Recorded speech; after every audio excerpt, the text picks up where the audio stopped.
ఫలితాలని ఇంకా దాదాపుగా కొలిక్కొస్తా ఉన్నట్టున్నాయి.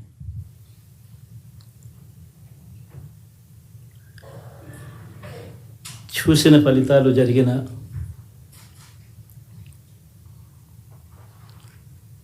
పరిస్థితులు చూస్తే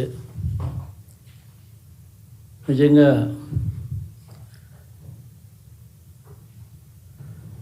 ఆశ్చర్యంగా కూడా ఉన్నాయి.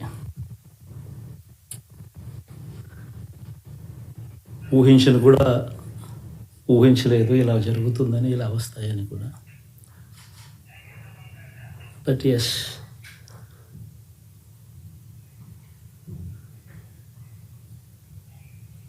అమ్మఒడి అందుకున్న 53 లక్షల మంది తల్లులకు మంచి చేసినాం, పిల్లలు బాగుండాలి, వాళ్ళ చదువులు బాగుండాలని తాపత్రయపడుతూ అడుగులు వేసాం. మరి అక్క చెల్లెమ్మల ఓట్లు ఏమయ్యాయో తెలీదు. 66 లక్షల మంది అవ్వాతాతలకు, వితంతులకు, వికలాంగులకు గతంలో ఎప్పుడు జరగని విధంగా మంచి చేసాం. వారి కష్టాల్లో తోడుగా ఉంటూ, వారి కష్టాన్ని అర్థం చేసుకుంటూ, వారి ఇంటికే పంపించే వ్యవస్థను సైతం తీసుకొస్తూ, గతంలో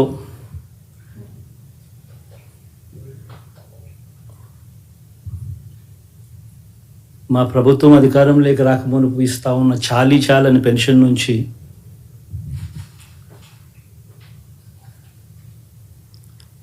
ఎంతో మంచి చేస్తూ అడుగులు వేసినా కూడా ఆ అవ్వాతాతలు చూపిన ఆప్యాయత ఏమైందో కూడా తెలియడం లేదు. దాదాపుగా 1,05,00,000 మందికి పొదుపు సంఘాల అక్క చెల్లెమ్మలకు మంచి జరిగిస్తూ, వారి కష్టాలనే మా కష్టాలుగా భావిస్తూ, ఇచ్చిన ఏ మాట తప్పకుండా అన్ని రకాలుగా వాళ్ళకు అండగా ఉంటూ, ఆసరాతో తోడుగా ఉన్నాం, సున్నా వడ్డీతో సైతం అండగా ఉన్నాం, చేయూత సైతం తోడుగా ఉంటూ నిలిచాం. మరి ఆ 1,05,00,000 మంది అక్క చెల్లెమ్మల ప్రేమాభిమానాలు ఏమయ్యాయో తెలియదు. 26 లక్షల మంది చేయూతను అందుకుంటున్న అక్క చెల్లెమ్మలు, వారి ఆప్యాయత ఏమైందో తెలీదు.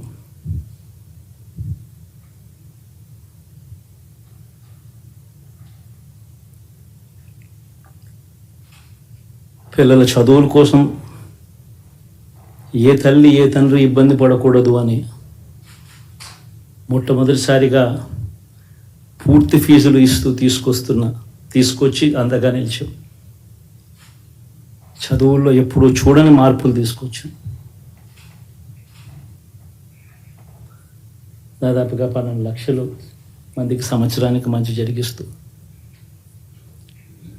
ఆ పిల్లలు, ఆ తల్లుల అభిమానం ఏమైందో కూడా తెలియదు.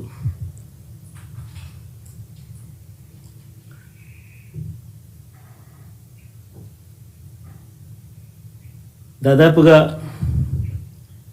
54 లక్షల మంది రైతన్నలకు గతంలో ఎప్పుడూ చూడని విధంగా, జరగని విధంగా పెట్టుబడికి సహాయంగా అందించే కార్యక్రమం మొట్టమొదటిగా జరిగింది మన ప్రభుత్వం వచ్చాకే.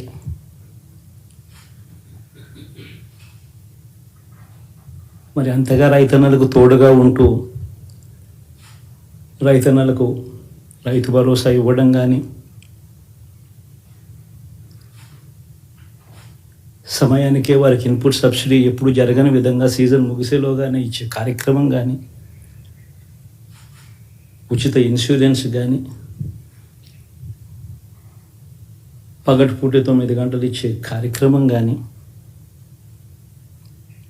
ఉచిత విద్యుత్ ఇచ్చే కార్యక్రమం కానీ, మరి 1/2 కోటి మంది రైతన్నల ప్రేమ ఏమైందో తెలియదు.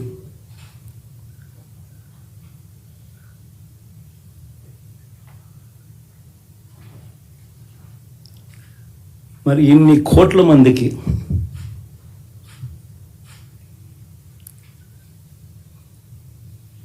పేదవాడికి తోడుగా ఉంటూ ఆటో డ్రైవర్లు నడుపుకుంటా ఉన్నవాళ్ళు ఆటోలు తోలుకుంటూ టాక్సీలు తోలుకుంటూ ఇబ్బంది పడకూడదని వారికి అండగా ఉంటూ ఓ వాహనమిత్ర, నేతన్నలకు అండగా ఉంటూ ఓ నేతన్న నేస్తం, మత్స్యకారులకు తోడుగా ఉంటూ మత్స్యకార భరోసా, ఫుట్పాత్ మీద చిన్న చిన్న ఇడ్లీ షాపులు పెట్టుకొని నడుపుకుంటూ, చిన్న చిన్న బంకులు పెట్టుకొని నడుపుకుంటూ, చిన్న చిన్న వ్యాపారాలు చేసుకుంటా ఉన్న వీళ్లకు, నా అక్క చెల్లెమ్మలకు, నా అన్నదమ్ములకు మంచి జరగాలని ఆరాటపడుతూ వాళ్ళకు ఒక తోడు, నా రజకులకు, నా నాయి బ్రాహ్మణులకు, నా టైలర్లకు అని అండగా ఉంటూ వారికి ఒక చేదోడు. మరి ఇన్ని లక్షల మందికి ఇంత మంచి చేసి, ఇన్ని కోట్ల మందికి, లక్షలు కూడా కాదు, కోట్ల మందికి మంచి జరిగించి, ఎప్పుడు జరగని విధంగా మేనిఫెస్టో అంటే ఒక చెత్తబుట్టలో పడేసే డాక్యుమెంట్ కాదు. ఒక మేనిఫెస్టో అంటే ఒక బైబిల్ అని, ఒక ఖురాన్ అని, ఒక భగవద్గీత అని మొట్టమొదటి రోజు నుంచి కూడా భావిస్తూ ఏకంగా 99% వాగ్దానాలు అమలు చేసి,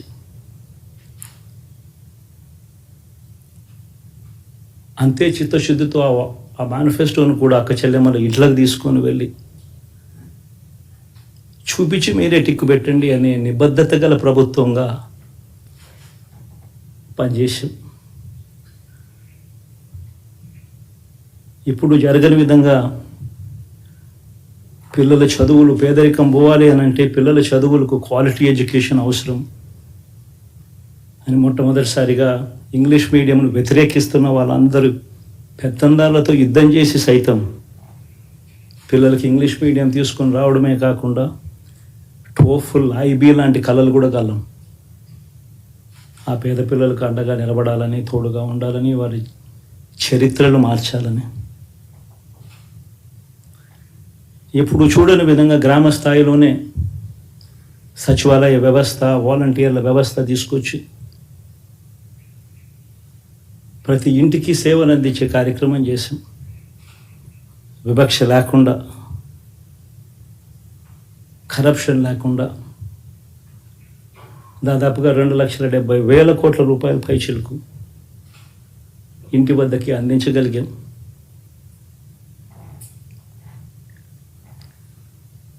ఇప్పుడు చూడని మార్పులు తీసుకురావడమే కాకుండా ఒక చదువుల రంగం అయితేనేమి, ఒక విద్యారంగం, ఒక వ్యవసాయ రంగం అయితేనేమి, ఒక వైద్య రంగం అయితేనేమి, ఏ పేదవాడు ఎప్పుడూ ఇబ్బంది పడకూడదు అని ఎప్పుడు ఊహించని విధంగా మార్పులు తీసుకొస్తూ పేదవాడికి అండగా నిలబడగలిగాం. విమెన్ ఎంపవర్మెంట్ అంటే ఇది, మహిళా సాధికారత ఇది అంటే ఇది అని ప్రపంచానికి చాటి చెప్పగలిగాం. సోషల్ జస్టిస్ అంటే, సామాజిక న్యాయం అంటే ఇది అని ప్రపంచానికి చూపించగలిగాం. మరి ఇన్ని గొప్ప మార్పులు చేసిన తర్వాత, ఇన్ని కోట్ల మందికి మంచి జరిగిన తర్వాత మరి అభిమానం ఏమైందో, ఆప్యాయత ఏమైందో తెలీదు.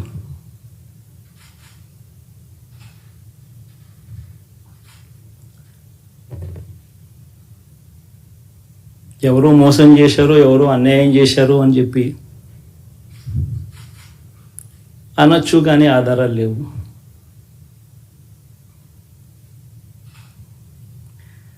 ఏం జరిగిందో దేవుడికి తెలుసు. పెద్ద నేనైతే చేయగలిగింది ఏమీ లేదు. ప్రజల తీర్పు తీసుకుంటాం, కానీ మంచి చేయడానికి మాత్రం ప్రజలకు తోడుగా ఖచ్చితంగా ఉంటాం. వాయిస్ ఆఫ్ ది వాయిస్లెస్ కింద ఈ పార్టీ తాను చేయాల్సిన పని తప్పకుండా చేస్తుంది. పేదవాడికి అండగా ఉండే కార్యక్రమంలో ఎప్పుడూ కూడా పేదవాడికి తోడుగా ఉంటూ గలం విప్పుతుంది, పేదవాడికి అండగా నిలుస్తుంది. పెద్ద పెద్ద వాళ్ళ కూటమి ఇది, ఢిల్లీలో సైతం శాసించే పరిస్థితుల్లో ఉన్న కూటమి ఇది. ఆ కూటమిలో ఉన్న బీజేపీకి, ఆ కూటమిలో ఉన్న చంద్రబాబు గారికి, ఆ కూటమిలో ఉన్న పవన్ కళ్యాణ్ గారికి, అందరికీ కూడా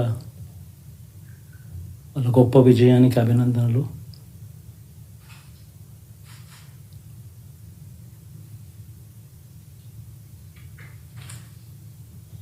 ఓడిపోయినా కూడా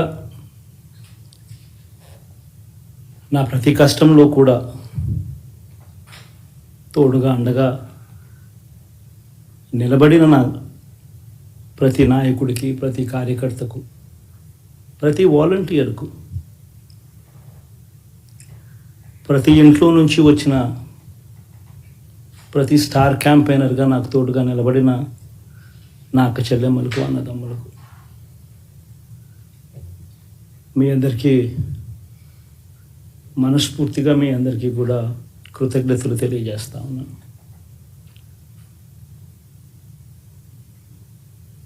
ఏం జరిగిందో తెలియదు, కానీ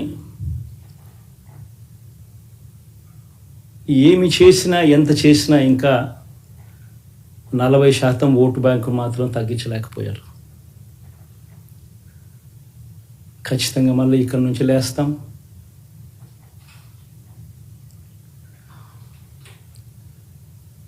మళ్ళీ ఇక్కడి నుంచి గుండె ధైర్యంతో నిలబడి మళ్ళీ లేస్తాం. ప్రతిపక్షంలో ఉండడం కొత్త కాదు, పోరాటాలు చేయడం అంతకన్నా కొత్త కాదు. నా రాజకీయ జీవితం అంతా కూడా ప్రతిపక్షంలోనే గడిపా, ఈ 5 సంవత్సరాలు తప్ప. పోరాటాలే చేశా. రాజకీయ జీవితంలో ఎవడు చూడని కష్టాలు కూడా అనుభవించా.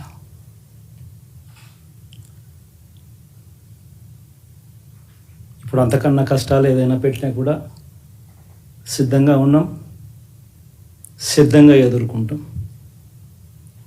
ఆల్ ది వెరీ బెస్ట్ గవర్నమెంట్లోకి వచ్చిన వాళ్ళకు. Thank you.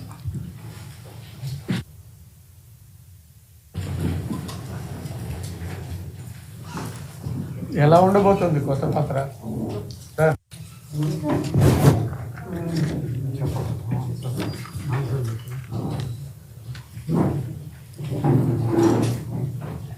ఆగబావు